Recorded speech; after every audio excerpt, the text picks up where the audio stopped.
ele, o Dias Toffoli, ele mesmo, do Supremo Tribunal Federal, liberou para julgamento a ação sobre a regulação das redes sociais e de plataformas online. O processo aborda a constitucionalidade do artigo 19 do Marco Civil da Internet, sancionado em 2014. Que isenta as Big Techs de responsabilidade por danos gerados por conteúdos de terceiros. Olha ele aí. O texto diz que os provedores de aplicações de internet, no caso, as plataformas, só podem responder civilmente por atos ilícitos provocados por usuários caso descumpram a ordem judicial para a retirada do conteúdo em questão. Olha que sensacional isso. E ainda mais o ministro da Justiça, Flávio Dino, falou sobre isso hoje. Vamos ouvir. É importante dizer à sociedade brasileira: nós temos 3 caminhos possíveis para esta regulação. Uma, que nós desejamos que chegue ao final, é a regulação pela lei, ou seja, por deliberação do Congresso Nacional. Se estes adeptos do faroeste digital conseguissem impor a sua vontade ao ponto de impedir o processo legislativo, lembro que nós temos a regulação derivada de decisões administrativas, inclusive do Ministério da Justiça, e há a regulação feita pelo Poder Judiciário no julgamento de ações que lá tramitam. Então, que fique a mensagem consignada enfaticamente: os adeptos destas práticas deletérias, nocivas, agressivas, imorais, perderão. Eles vão perder. Não sei se hoje, se amanhã ou semana que vem, mas perderão. Olha, eu vou deixar... Magno, eu quero começar com você. Já que você estava falando e você trouxe isso pra gente, eu vou deixar vocês todos falarem para depois eu colocar minha opinião aqui sobre a fala do ministro Dino. Rodolfo, a fala do ministro Dino é gravíssima. Não há... pelo contrário, não há tentativa de ninguém, de nenhum player nessa discussão, de impedir o processo legislativo. O que há é literalmente o processo legislativo. O processo legislativo inclui a negociação sobre textos, inclui a tramitação acelerada ou mais de velocidade mais reduzida de um texto, inclui, inclusive, a possibilidade de se retirar de pauta uma questão para a qual não há acordo. O governo parece confundir o processo legislativo com o resultado que ele gostaria de obter no processo legislativo. Como o governo não consegue a vitória que precisava, ele tenta deslegitimar toda a discussão e toda a questão que está ali em debate. Há a possibilidade de se vencer. No entanto, o parlamento tem um papel fundamental. E o papel fundamental do parlamento existe e é exercido em nome da população. A mesma população que elegeu Lula é a população que elegeu os parlamentares. Não há uma hierarquia natural de que a vontade do executivo deve ser simplesmente acatada pelo legislativo. É absolutamente bizarra essa fala do ministro Dino.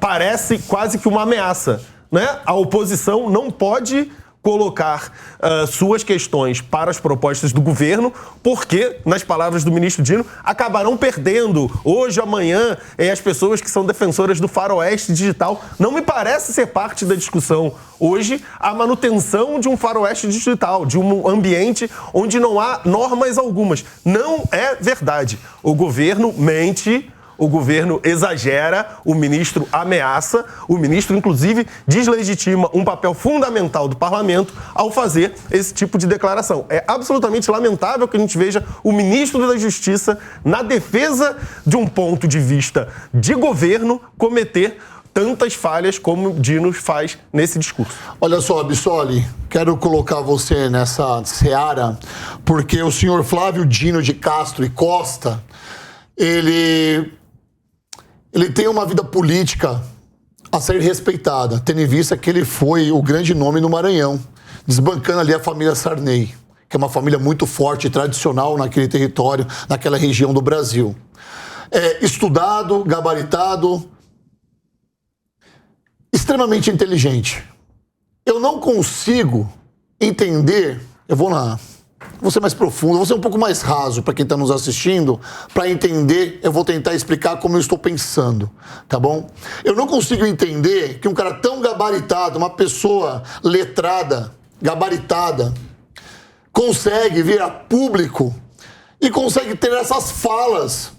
Parece que ele é tão raso nas suas declarações quanto a piscina que a minha filha faz natação lá no clube que ela frequenta. Rodolfo, o Flávio Dino, concordo com você, é uma pessoa que tem todas essas qualidades e essa capacidade que você disse. Sempre achei ele extremamente culto e bem formado, foi juiz federal, inclusive, uma pessoa que passou pela carreira de juiz. Mas é isso, a gente não pode esquecer, assim como eu falei do Orlando Silva, um dos outros grandes expoentes do PCdoB no Brasil foi o senhor Flávio Dino, inclusive como governador do Maranhão. Ou seja, é alguém que aprende a lutar pelos objetivos comuns de um partido, de uma causa. E o que o Flávio Dino faz, a gente percebe? Independente, para além do seu conhecimento jurídico, técnico e essa bagagem toda que a gente sabe que ele tem uma missão para cumprir e uma missão para entregar ao governo. Então, antes mesmo das suas próprias convicções, antes mesmo do seu próprio conteúdo jurídico, que é sabedor, ele tem uma missão para cumprir com o governo. E qual é essa missão? Proteger aqueles que lhe confiaram esse cargo, mais notadamente presidente da República, e aproveitar o momento para construir um discurso, uma narrativa que seja interessante ao governo para regular e dominar algumas coisas. Me parece que alguém que por tantos anos esteve também no PCdoB tem ideias comunistas. E quando a gente olha para o comunismo, o que é o comunismo, como a gente vê na China, se não o controle das redes sociais, das mídias? Então essas ideias estão dentro dele, também não estão dissociadas do histórico. Então não é porque ele tem todo esse conteúdo de informação que a gente falou, que no fundo, na sua alma, na sua forma de pensar política, não tem ali também uma intenção do Estado controlar algumas áreas. E me parece que nesse caso a intenção hoje é sim do seu Flávio Dino, usando de todo o seu conhecimento, ajudar o Estado a achar um caminho para controlar as mídias e as redes sociais. Ô, Negão, perfeito, Bissoli, Magno aqui, a mesa tá boa demais, porque eu tô aprendendo ainda sobre essas visões do que o Dino tá falando, principalmente sobre a briga com essas companhias gigantes, porque nós não víamos até pouco tempo atrás um negócio assim. O combate contra a fake news é feito em todo lugar, no norte, no leste, no oeste, fora do Brasil, em todos os lugares. Na Europa, gente, pega o modelo dos Estados Unidos, por exemplo, que briga, que luta diariamente contra as fake news de uma forma organizada. Não existe uma lei da censura lá. Tendo em vista, quem já assistiu, vocês assistiram o filme do Air Jordan, por exemplo? Cara, assistem o filme do Ed Jordan. Tô aqui em momento cultural pra falar pra vocês em casa assistir. Porque é uma marca falando mal da outra pra ter um grande atleta. Sabe o que aconteceu nos Estados Unidos? Nenhuma marca processou a outra. Nenhuma marca falou que era fake news ou não é fake news. Simplesmente deixou lá, deixa eles, cada um é responsável por aquilo que fala. Já pensou você ser censurado no seu canal? Como eu já fui no meu. Eu já fui censurado no meu podcast. Se me permite uma comparação na linha do que você está dizendo... Hoje estão sendo desbancados muitos estudos que ao longo da história a indústria farmacêutica e a indústria alimentícia fez para nos levar a crer que determinada coisa era favorável ou positiva, porque na verdade estavam comprando estudos de cientistas. O que eu quero dizer com isso? Hábitos alimentares estão mudando em relação a isso. Hábitos de consumo de medicamentos estão mudando em relação a isso. E isso é muito pior do que fake news. Isso é enganar em duas áreas essenciais, que é alimentação e medicamento. E aí isso ninguém discute. Essa intervenção na indústria farmacêutica, na indústria alimentícia, que são coisas muito mais essenciais para a vida humana do que a própria rede social, isso não se discute. E aí, de repente, a rede social vira vilã. Vira vilã por quê? Porque impediu que um método tradicional de acesso às mídias e à comunicação deixasse de existir e passou-se a ter um método muito mais aberto. Que como quem está no governo não aprendeu a usar da melhor forma para se manter no governo, é melhor tirar esse método porque vai possibilitar que quem saiu agora possa voltar amanhã. Exatamente, Negão. Eu acho que essa lei da fake news é muito mais, para pegar o que eles falaram aqui, mais para controlar uma oposição do que de verdade disseminar uma mentira. Porque eles têm medo, talvez, da verdade. Na verdade, impedir a disseminação. O que eu vejo que o Flávio Dino fez nesse discurso dele foi realmente dizer que para que essa PL das fake news? Ele mesmo está dizendo que tem outras formas de controlar as redes sociais, que o próprio judiciário vai intervir e já está fazendo há muito tempo, entendeu? Vídeo Telegram, que caiu semana passada, e você pode ver também quantos perfis já não caíram, e foi bem rápido, não teve nem muita discussão. Mandou cair o perfil de fulano, caiu. Mandou cair o perfil de ciclano, caiu. Não só aqui, como nos Estados Unidos também. Trump é um ótimo exemplo disso. O que eu vejo hoje é a mesma prioridade, dá pra gente fazer um paralelo com os CACs. Flávio Dino também está indo para cima dos CACs, certo? Em algum ponto ele pode ter razão? Pode, claro que pode, porque é fácil pegar um CAC. Ele deixou o endereço da casa dele, ele deixou o RG dele, ele deixou toda a documentação dele. Mas se eu for sair agora da Jovem Pan, certo? E esperar o Uber aqui, como o Rodolfo já esperou comigo. Muito tempo. Passar dois malucos numa moto, um descer para me assaltar. Qual a probabilidade de um deles ser CAC? Você entendeu? Quando você vê esse novo cangaço que para uma cidade inteira, qual a probabilidade de um desses assaltantes ser CAC? Quando você vê um morro no Rio de Janeiro, ou um bairro aqui em São Paulo, ou no Nordeste, como a gente estava vendo no começo do governo, aquela guerra que estava acontecendo lá, qual a probabilidade daquele povo que estava um atirando no outro ser CAC? Entendeu? Então, eu acho que as prioridades estão erradas. É como eu falei no bloco passado.